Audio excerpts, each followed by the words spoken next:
mora in noi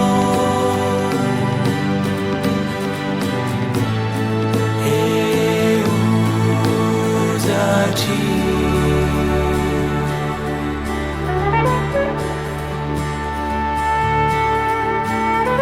Spirito del Dio vivente, Spirito del Dio vivente, Spirito del Dio vivente, scendi su di noi,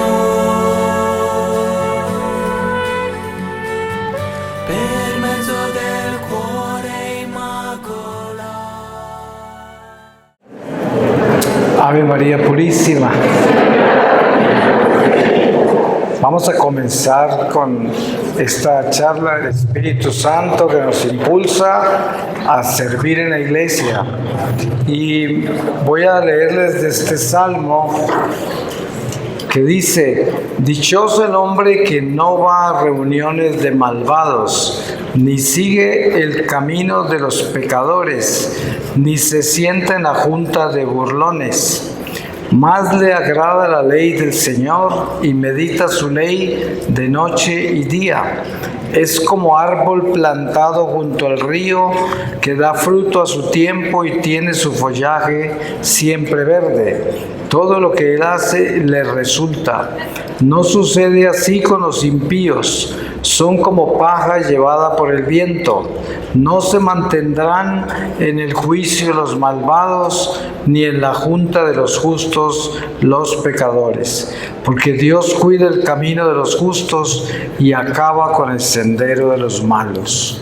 Palabra de Dios. Pues hemos hablado toda la mañana realmente del Espíritu Santo, y es el Espíritu Santo el que nos ha acompañado y el que nos acompaña.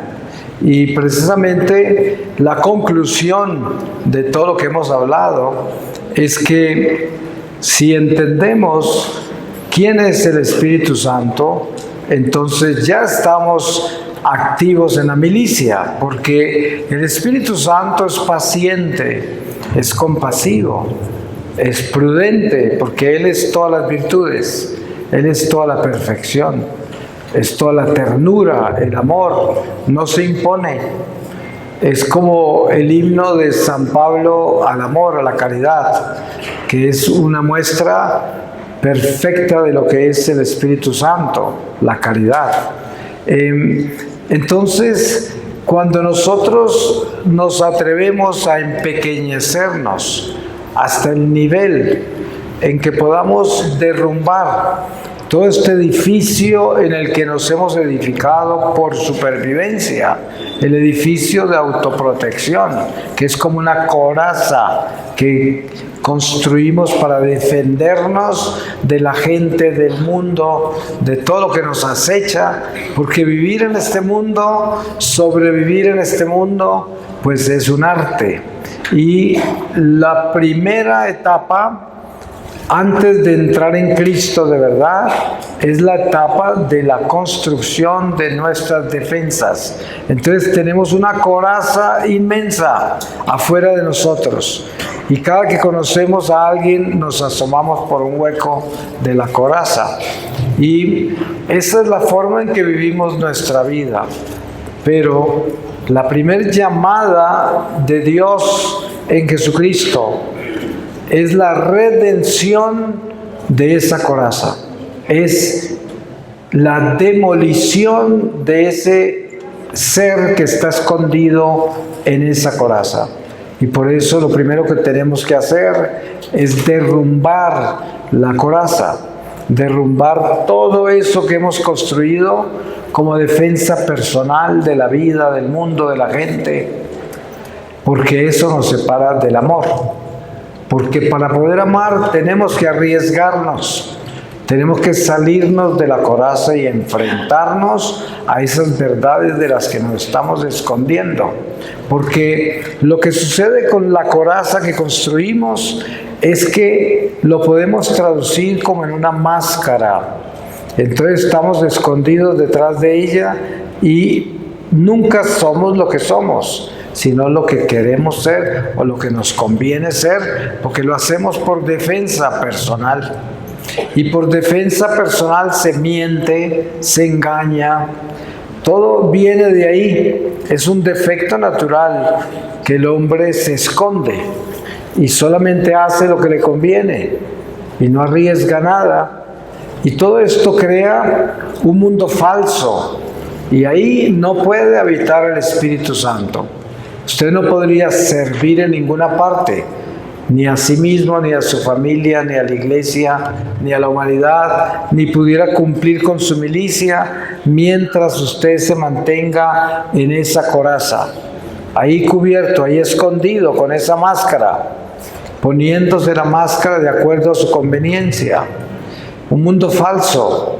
Y este mundo en que vivimos es el mundo de los disfraces. Ustedes saben que aquí el disfraz es un atuendo natural. Es más, usted puede comprar un disfraz diferente todos los días y cambiar de disfraz para cada ocasión. Porque es el mundo falso, el mundo de los disfraces. Usted no tiene que ser lo que es, usted tiene que ser lo que le convenga. ¿De dónde creen que nacieron estas ideologías de género? Usted no tiene que ser mujer, aunque haya nacido hombre. Usted puede ser caballo si quiere, ¿no? Usted puede ser transespecie. Todos los días inventan algo nuevo, pero es porque es el mundo de los disfraces. Pero para que nosotros entendamos cuál es la obra del Espíritu Santo, precisamente el Espíritu Santo es como el martillo y el cincel que vienen a derrumbar esa máscara, esa coraza, este disfraz, y que lo vienen a llevar desnudo ante el espejo de su conciencia y desnudo ante Dios. Es de la única manera que usted va a ser útil, que va a servir de algo, si usted realmente se sincera. Miren ustedes, les pongo un ejemplo. Normalmente, a pesar de ser cristianos, muchas personas se atormentan con los años, con la edad, hasta el punto que es casi una ofensa preguntarles cuántos años tienen, porque es como una intimidación, porque quieren esconderse detrás de una coraza que ya no existe, una juventud que ya se fue, unos años que ya no están, y entonces yo quiero aparentar lo que no soy, ¿no? Vivir en una realidad que no es la mía ya, y empiezo a vivir una mentira. Eso es un ejemplo muy sencillo que doy, y estoy diciendo, y lo repito porque lo he dicho varias veces esta mañana, eso no es un pecado, simplemente es una imperfección que es mejor solucionarla, porque nos roba oportunidades y porque no hay nada mejor que vivir al día con lo que usted es, al día, puntual. ¿Usted qué es? Yo soy esto, yo tengo tantos años, yo esto, lo otro, tengo una pierna de palo, lo que sea, no importa. Lo importante es que usted sea lo que es. Y estas cosas tienen que definir nuestra vida para que estemos desnudos ante el Espíritu Santo y ante el espejo de nuestra conciencia. Y en esa forma somos útiles. Porque para poder ser útil yo tengo que ser yo como es, como soy. Exactamente eso.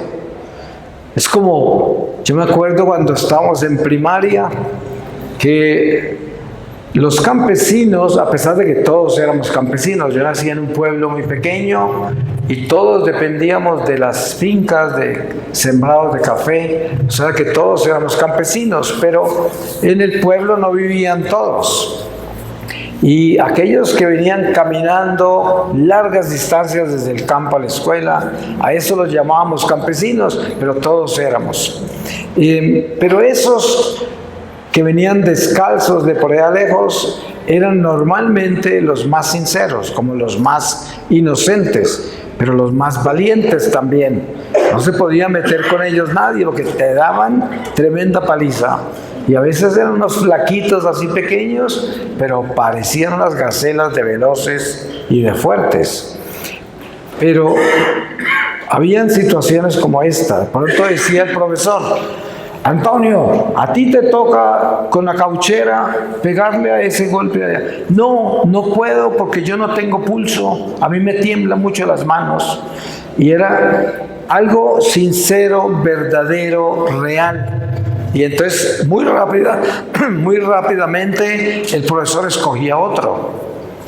Pero cuando le tocaba el turno a un muchacho del pueblo, que no era un campesino, por respeto humano y todo, decía: claro que sí. Y ese no tenía pulso, también le temblaba la mano y por supuesto no le daba el golpe donde debía. Pero él, por ocultar la realidad, por no decir la verdad, se puso a hacer algo que no debía hacer. Pero no tenía esa capacidad de ser veraz. Entonces este sencillito que venía de por allá, descalzo, todo ese tenía la sencillez y estaba desnudo ante la verdad. El otro ya estaba disfrazado, ya tenía respeto humano por encima de la verdad, ya no era capaz de enfrentarse a lo que era. Y si ustedes se pueden imaginar construir una vida así, porque eso continúa, después de eso se continúa construyendo así. Y así continúa. Entonces se convierte en un engaño. Pero eso es lo más común en nuestra sociedad. Casi todo el mundo se construye en esa forma. Por eso, dentro de la formación fundamental que nosotros necesitamos, es que tenemos que ser muy estrictos en distinguir con mucha radicalidad la diferencia entre respeto humano y temor de Dios, porque esa línea es muy delgada y la podemos cruzar con toda facilidad. Pero nosotros, para poder ser instrumentos del Espíritu Santo y poder actuar y servir en la iglesia como el Espíritu Santo lo necesita, es que nosotros debemos saber por qué hacemos lo que hacemos, si lo estamos haciendo por respeto humano o por temor de Dios. Y mucha gente no entiende la palabra temor de Dios. Y es importante aclararlo por si acaso alguien no lo entiende, porque mucha gente piensa que es miedo a Dios, porque el temor lo confunden con el miedo. Pero resulta que el temor en lenguaje espiritual quiere decir amor perfecto. El esposo fiel tiene temor de hacerle daño a su amada esposa y a su familia. O sea, no tiene miedo de hacerle daño, sino temor. O sea, eso es ternura, amor, cuidado, preocupación para que las cosas se hagan bien. Es el temor de Dios, es asegurarme que yo no ofenda a Dios, que yo todo lo haga por amor a Dios, que soy fiel a Dios porque lo amo, no porque le tengo miedo y no porque estoy preocupado que si no hago lo que Dios quiere me va a castigar o me va a ir mal o las cosas no van a salir como deben ser, porque eso no es amor. Es como un esposo que le es fiel a la esposa simplemente porque se preocupa que si no le es fiel le pasa algo malo. Eso no es amor, eso es miedo, eso es egoísmo, porque estoy preocupado por mí, que no me pase nada malo a mí si le soy infiel a mi esposa. Entonces, ¿eso será fidelidad? Pues no, porque si pudiera y si no tuviera ese miedo, ¿qué haría? Sería infiel, simplemente. O sea que de por sí es infiel. Es como el que no roba, pero tiene ganas de robar y entonces mira y tiene la tendencia a robar y en su corazón ya robó, pero físicamente no se atreve porque le pasa algo malo. Ese es ladrón de todas maneras, ¿no? Porque si no fuera ladrón no tendría ese tipo de deseos, ni atracción, ni nada de eso. Entonces, eso hay que aclararlo. Tenemos que tener clara esa conciencia. Tenemos que tener clara esa posición de nuestra vida con relación a los deseos, a la acción que nos impulsa. ¿Por qué hacemos lo que hacemos? ¿Y quién es el Espíritu Santo en mi vida? ¿Y cuánto está el Espíritu Santo verdaderamente moviendo mi vida? Porque yo puedo preguntarme, ¿será que yo entiendo que fue el Espíritu Santo el que me trajo a este templo hoy, a este retiro? ¿Será que yo lo entiendo bien? Porque yo les aseguro una cosa, aquí no hay una sola persona en este templo que no haya traído el Espíritu Santo hoy. Amén.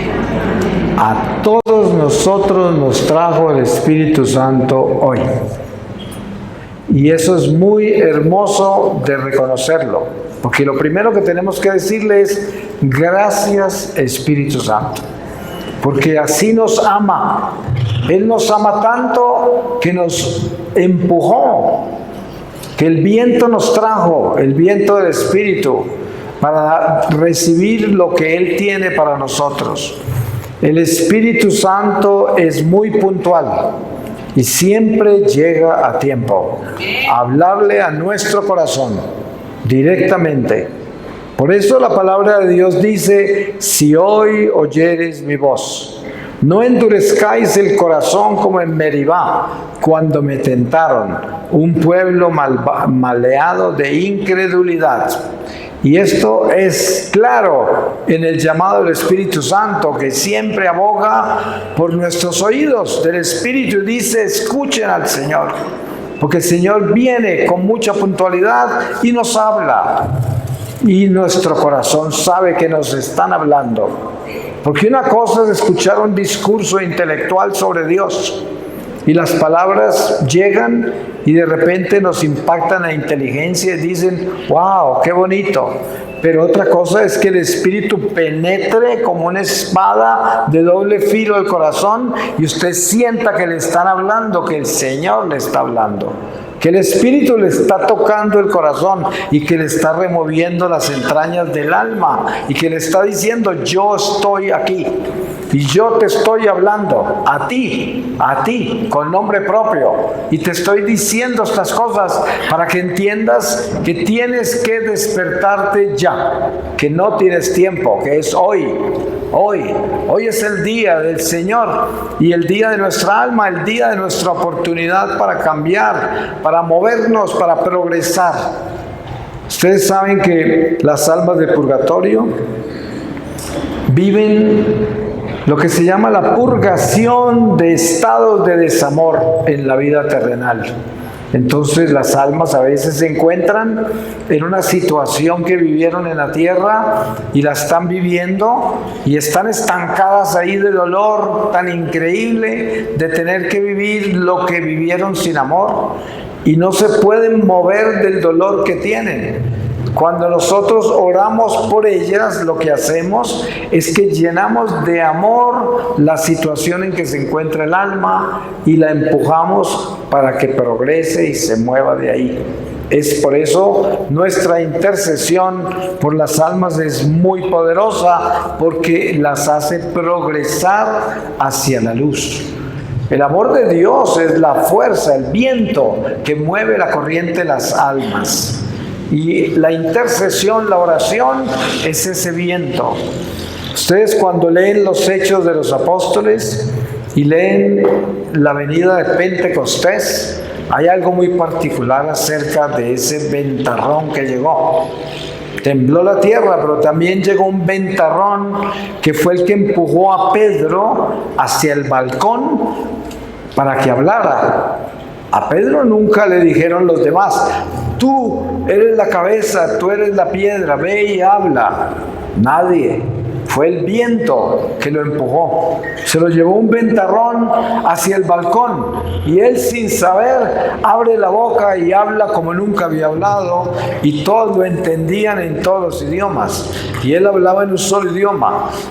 Pero este ventarrón fue el que nos trajo aquí hoy. Y este ventarrón es el que nos va a llevar al cielo si nos dejamos. Y por eso tenemos que dejarnos empujar por el viento del Espíritu. Miren un ejemplo de la gracia que es todo este peregrinar de las almas. Ustedes han visto pájaros migrar, que hay una nube de pajaritos que están volando ahí, que son una migración de pájaros, y los ve usted volar, y en un momento dado parece que ese pajarito que vaya al frente es el líder, Y de pronto se mueve todo ese grupo de pájaros y queda el que estaba atrás, aparece adelante. Entonces uno se da cuenta que ninguno es el líder. ¿Quién es el líder? El viento. El viento es el líder de ese vuelo. Ese es el Espíritu Santo en nuestra vida. Cuando ya creemos que nosotros estamos en control de algo y vamos navegando ahí en control, de pronto para la cola, para atrás. ¿Por qué? Porque es que es el viento del Espíritu el que mueve nuestra vida, nuestro navegar. Por eso nunca pensemos que vamos adelante, porque lo que tenemos que pensar y saber es que vamos. Pero no importa si es adelante o atrás. Ustedes saben que esa es la enseñanza de Jesús. Cuando los hijos del trueno que le piden a Jesús que en su reino los deje sentar a uno a la derecha, el otro a la izquierda. Y la lección del Señor es no, eso no importa. Eso no tiene importancia. A donde quede, lo importante es que quede. Sí, es como cuando regresan los 71 después de que el Señor los envió. ¿Qué pasó con ellos?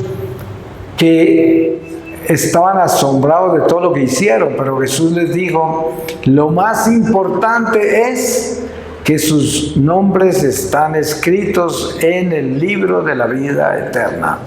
Fíjese, y ellos estaban muy impresionados, era de los milagros y los portentos hechos en nombre de Jesús. Claro, ¿cómo no iban a estar? Si había sido algo demasiado grande. Sin embargo, había algo más grande que eso, y era su salvación. La vida eterna, que ya estaban escogidos para entrar al reino de Dios. Y eso es lo que les debía alegrar. Entonces, para nosotros que estamos aquí hoy, viviendo esta experiencia espiritual, de reflexiones sobre los misterios de nuestra fe, debemos sentirnos alegres de que pertenecemos a un milagro extraordinario.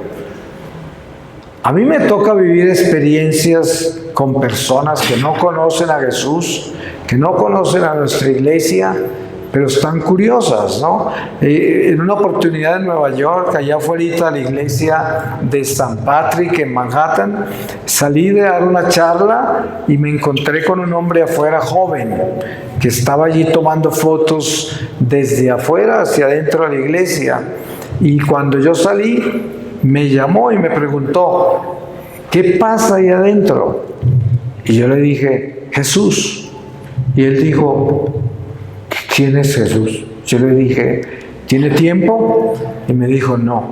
Le digo, pues un día, cuando tenga tiempo, vas a ver quién es Jesús.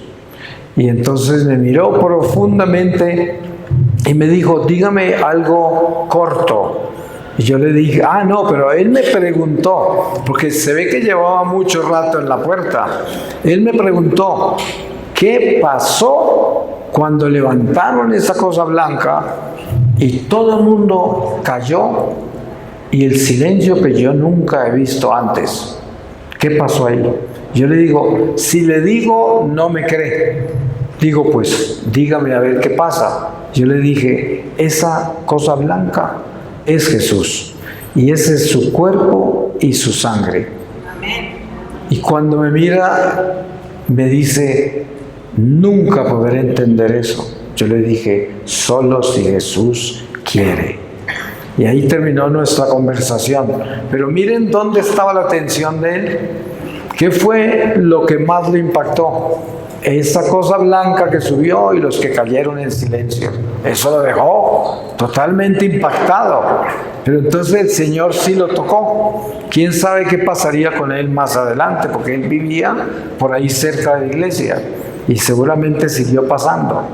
Pero lo importante es entender cuánta gente hay en este mundo que no tiene cómo comprender los misterios de nuestra fe. Ni siquiera esos protestantes que nacieron en esas iglesias, no los que se fueron para allá de nuestra iglesia, pero esos que nacieron evangélicos, sin sacramentos, que no conocen la Eucaristía, usted le habla de la transustanciación y lo miran como si estuviera loco. No entienden, no tienen la gracia de entender eso. Y por eso nosotros debemos estar muy alegres, muy contentos de entender el misterio de nuestra fe y sobre todo la inmensidad del don eucarístico, la inmensidad de la comunión. Es tan grande, tan poderoso, que para eso tienes que haber nacido. Nadie se puede volver eucarístico por voluntad humana. Usted tiene que, sus huesos, su sangre, su carne, todo su ser, tiene que haber sido creado para ser eucarístico. Aún la persona que entra a la iglesia a los 80 años había nacido para ser católico. No es un accidente, así es. Entonces, si tenemos conciencia de la iglesia y sobre todo del Espíritu Santo, que es el que hace posible que esa transustanciación ocurra sobre el altar, así como hizo posible que en el vientre de María se engendrara el Mesías y pasó como un rayo de sol sobre un cristal sin romperlo ni mancharlo, como dice en algún lugar. Y ese es el milagro del Espíritu Santo que atraviesa nuestro ser sin que nos percatemos de que nos atravesó, pero está en nosotros y que no lo podemos tocar, no lo podemos entender, no lo podemos concebir, pero está en nosotros y actúa en nosotros. Yo no sé cuántos de ustedes han visto un endemoniado, una persona que está posesa, y que el demonio habla a través de ellos cuando entran en trance, que se manifiesta el diablo. Y otro espíritu habla a través de la persona, con voces horribles y cosas espantosas, y olores, y bueno, eso es lo que le pasa a un poseso. En ese momento se da uno cuenta de las presencias de los espíritus. Los espíritus del mal huelen mal, hablan mal, actúan mal, deforman la persona cuando se manifiestan. En cambio, el Espíritu de Dios es total armonía, amor, tanto así que aparece invisible. Es tan hermoso que es aparentemente invisible. Yo les voy a compartir algo que me pasó, que lo he compartido muchas veces en el pasado y seguramente algunos de ustedes ya lo escucharon, pero pienso que es parte de esta reflexión. En una oportunidad estaba en Portugal dándole un retiro a jóvenes y en una pausa entre charlas, un joven me preguntó, ¿por qué Dios es invisible? Y yo dije, no le voy a contestar la respuesta fácil. Y le dije, cuando regrese del descanso le digo, y me fui al Santísimo. Y le dije al Señor, Señor, yo no le voy a responder la respuesta fácil, que sería, porque sí. Eso diría el más sofisticado teólogo, diría, porque sí. Y ahí termina. Yo dije, no voy a decir eso. Y me quedé la media hora del descanso en el Santísimo y nada. Y cuando ya me paré para irme, con una claridad contundente el Señor colocó en mi corazón esto. Dijo, yo no soy invisible.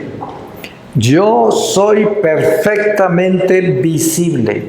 Por eso te pido que seas perfecto para que me puedas ver.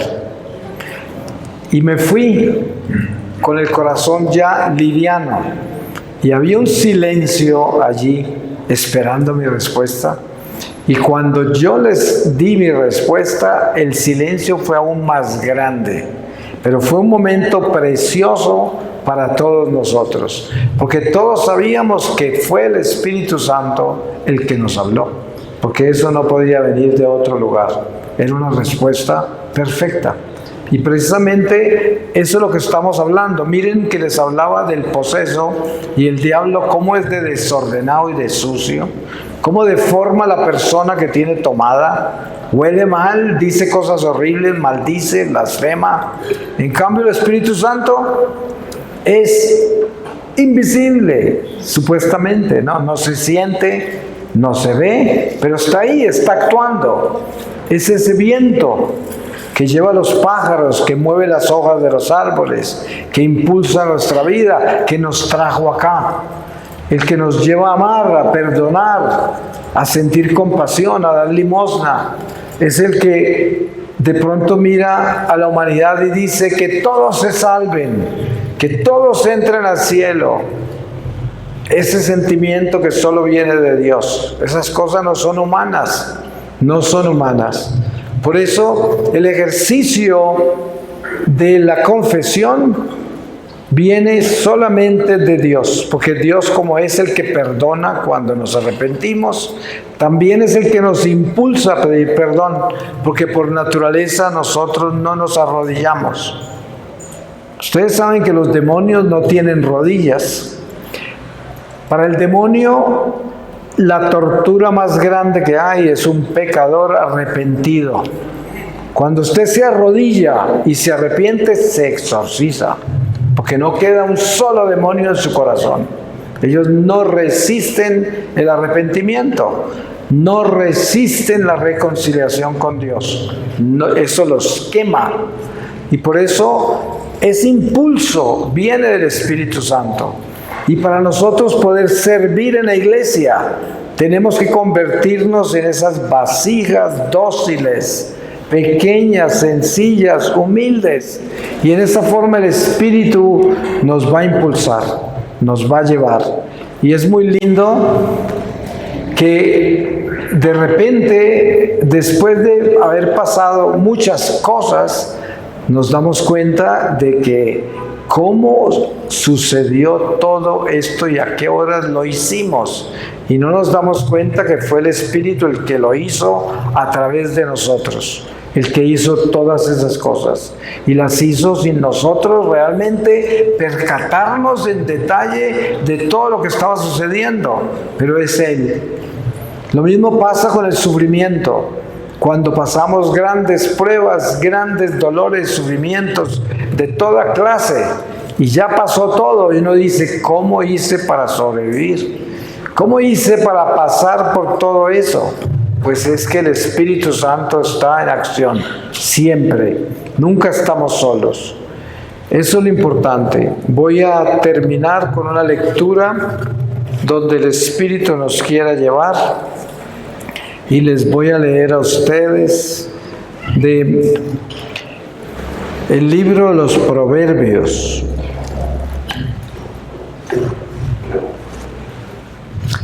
Capítulo 1 desde el versículo 1. Estos son proverbios de Salomón, hijo de David, rey de Israel, para que con ellos adquieran sabiduría y educación y entiendan las palabras que abren la inteligencia, para darles lecciones de buen juicio y así lleguen a ser justos, honrados y leales. La gente sencilla aprenderá a juzgar bien. Los jóvenes se instruirán, su espíritu se abrirá. Que el sabio escuche, ganará en saber. El hombre inteligente sabrá dirigir a los demás. Comprenderán los proverbios y refranes, las palabras de los sabios y sus enigmas. El comienzo del saber es el temor de Yahvé. Únicamente los tontos desprecian la sabiduría y la disciplina. Escucha, hijo mío, los consejos de tu padre. No rechaces las advertencias de tu madre. Son para ti una hermosa corona para tu cabeza, un collar para tu cuello. Hijo mío, si los pecadores quieren arrastrarte al mal, no los sigas. Tal vez te dirán, ven con nosotros, aguardaremos el buen momento. Y es para matar. Tenderemos una trampa al inocente que no la merece. Palabra de Dios. Pues le damos gracias, Señor, y lo bendecimos. Amén. Di Maria,